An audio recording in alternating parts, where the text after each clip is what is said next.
শুনলাম ফুডপ্লেক্স রিনোভেট হয়েছে, তাই আমি আর সাকিব মিলে গিয়েছিলাম ফুডপ্লেক্সের নতুন রিনোভেশন দেখতে। দে রিসেন্টলি অ্যাডেড এই স্মোকিং জোন, যেখানে আপনারা পুল খেলতে পারবেন।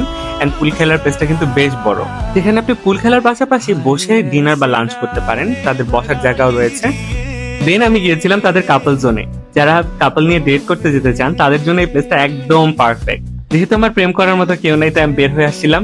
দেন আমি চলে গেলাম গেম জোনে। এখানে গেম খেলার জন্য অনেকগুলো ডিভাইস আছে, বাচ্চারা এন্ড বড় মানুষরাও খেলতে পারে, যেটা আমার কাছে বেশ ইন্টারেস্টিং লাগছে। এবার চলে আসি রেস্টুরেন্ট গুলোতে। রিসেন্টলি দে হ্যাভ অ্যাডেড বারিটোস, যেখানে আপনারা আপনাদের পছন্দের টপিংস চুজ করে আপনাদের বারিটোস মেক করতে পারবেন। তো আই হ্যাভ অর্ডার্ড মাইন। লাইফের ফার্স্ট বারিটোস এক্সপিরিয়েন্স আমার কাছে বেশ ভালো লাগছে। গাইস, একটা কথা বলতে তো ভুলে গেছি, ফুডপ্লেক্সের এই পোর্শনে কিন্তু তারা এসি অ্যাড করছে এবং পুরো প্লেসটা নতুন করে রিনোভেট করছে, যেটা আমার কাছে বেশ ইন্টারেস্টিং লাগছে। তো এই পাশে রেস্টুরেন্টের মধ্যে ফার্স্ট রেস্টুরেন্ট হচ্ছে টেক ইট ইজি, যেখান থেকে আমি সবসময় ফুড অর্ডার করি। এন্ড আজকেও আমি অর্ডার করলাম তাদের ফ্রাইড